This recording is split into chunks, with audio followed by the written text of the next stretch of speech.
స్వామి దేవాలయం, మరి కాలభైరవుడు, మరి అనేకమైన నడకుదురు యొక్క శివాలయంలో మనం ఈరోజు ఇక్కడ ఉన్నాం. నరకాసుడి యొక్క వధ గురించి తెలుసుకుందాం. దీపావళి అనగానే మనకు నరకాసుడు గుర్తుకొస్తాడు.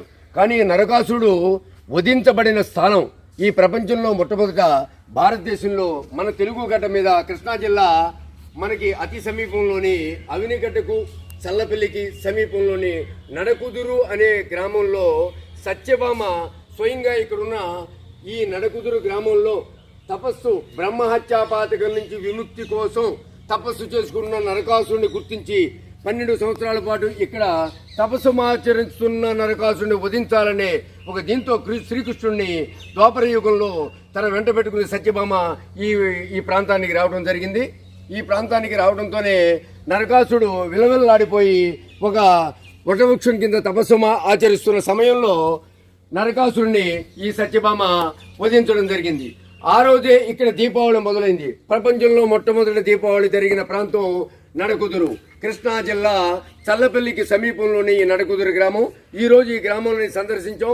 ఈ గ్రామంలోని ఈ దేవాలయం కుదిరేశ్వరాలయంలో ఈ నరకాసుడికి సంబంధించిన అష్టదగ శక్తి పీఠాలు, మరి జ్యోతిర్లింగాలు, మరి నాగు బంధాలు ప్రతిష్ఠించబడినాయి. ఇక్కడ శ్రీకృష్ణుడి యొక్క గుడి, అదేవిధంగా సత్యభామ యొక్క రూపకల్పనలు, మెయిన్ ముఖ్యంగా 5000 సంవత్సరాల నాడు ద్వాపర యుగంలోని ఆ రోజున పాటలీ వృక్షము కేవలం ఈ ప్రపంచంలో ఒక్క నడకుదురులో మాత్రం ఈ దేవాలయంలోనే ఉంది. ఈ పాటలీ వృక్షాన్ని ఇక్కడ ప్రతిష్ఠించిన తర్వాత నరకాసుడి యొక్క వధని గుర్తింపుగా సత్యభామ కృష్ణుడు ప్రతిష్ఠించడం జరిగింది. దీని అనంతరం వారికి ఇక్కడ ఈశ్వరీ దయతో ఈశ్వరీ మాతను ఇక్కడ ప్రతిష్ఠించారు. ఇక్కడ శివుడు పార్వతి సమేతంగా ఇక్కడ నెలకొలి ఉంది. ప్రత్యేకంగా మాస శివరాత్రి రోజున ప్రత్యేకమైన పూజలు జరుపుతూ ఉంటారు. దీనికోసం వీరు ఇక్కడ గుడి అభివృద్ధికి నిరంతరంగా పాటుపడుతూ ఈ గ్రామస్తులు, గ్రామ కమిటీలు, మరి అందరితో కూడా చేసిన మన మల్లుపెద్ది త్రివిక్ర రామారావు గారు ఇక్కడ ఉన్నారు. మల్లుపెద్ది త్రివిక్ర రామారావు గారు మరి ఈ యొక్క గుడి అభివృద్ధికి ఎంతో చూస్తున్నారు.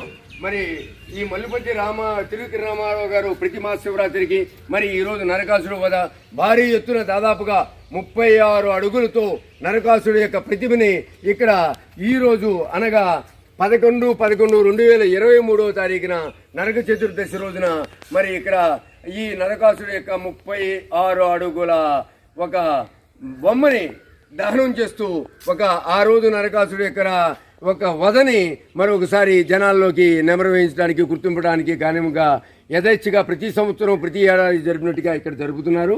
మరి వేలాది సంఖ్యలో భక్తులు విచ్చేసి మరి ఈ యొక్క మహోత్తరమైన కార్యక్రమాన్ని చూసి మరి ఇక్కడున్న ఈశ్వరీ మాతను, శివుణ్ణి, సహస్రలింగాలను, అష్టాదశ పీఠాలను అవన్నీ కూడా సందర్శించి, అదేవిధంగా ముఖ్యంగా 5000 సంవత్సరాల క్రితం నాడు ద్వాపర యుగంలో శ్రీకృష్ణుడు సత్యభామ తీసుకువచ్చి ఇక్కడ పాటలీ వృక్షాన్ని మరి ప్రతిష్ఠించడం, ఆ పాటలీ వృక్షం శాఖోపశాఖలుగా ఇక్కడ అనేకమైన పాటలీ వృక్షాలు దాదాపుగా ఒక 30-40 పాటలీ వృక్షాలు ఏర్పడినాయి. మరి ఈరోజు ఈ గ్రామాన్ని సందర్శించి ఈ నరకాసుడి యొక్క వధ జరిగిన ప్రాంతాన్ని మీ అందరి ముందు తెలియజేయడానికి అవకాశం కల్పించినందుకు ఆ భగవదేచ్ఛగా నేను భావిస్తూ సర్వే జన సుఖినో భవంతు, అందరూ బాగుండాలి. ఈ దీపావళి ప్రతి ఇంట కాంతులు వెదజల్లాలని, ప్రతి ఇంట సంక్రాంతిలాగా ఈ దీపావళి ఎంతో ప్రాముఖ్యతగా మీ ఇంట లక్ష్మి వెలజల్లాలని కోరుకుంటూ నమస్కారాలు చెల్లుతూ పిఎంఎస్ ప్రసాద్, జర్నలిస్ట్. రుక్మిణి సమేత సత్యభామతో మరి ఆ రోజున నరకాసుడిని వధించిన యొక్క పృథ్వీరేశ్వర స్వామి బాలా త్రిపుర సుందర యొక్క ఆలయంలో మనం ఉన్నాం. వారి యొక్క కథను తెలుసుకుందాం. 5000 సంవత్సరాల క్రితం నాడు సత్యభామ ఎక్కడైతే నరకాసుడిని వధించిందో అక్కడ ఈరోజు నరకాసుడిని మరోసారి వారి యొక్క ప్రతిరూపాన్ని వధించడానికి భక్త బృందం, గ్రామస్తులు రెడీ చేసిన నరకాసుడి యొక్క ప్రతిరూపం నడయాడిన విజయవాడ, విజయపురి నుంచి అంశలదీవి వరకు నడయాడిన ఈ కృష్ణానది కరకట్టపై నరకాసుడిని వధించిన కృష్ణుడు యొక్క సత్యభామ ఇక్కడ నరకాసురుడిని వధించిన యొక్క స్థలంలో ఈ కృష్ణుడి యొక్క విగ్రహాన్ని, సత్యభామ యొక్క రూపాన్ని ఏర్పాటు చేయడం జరిగింది. ఇప్పుడు మనం నరకుదురులోని శివాలయం ఎదుర ఈ శ్రీ సత్యభామ సమేత కృష్ణుడి యొక్క విగ్రహాన్ని మనం వీక్షించవచ్చు.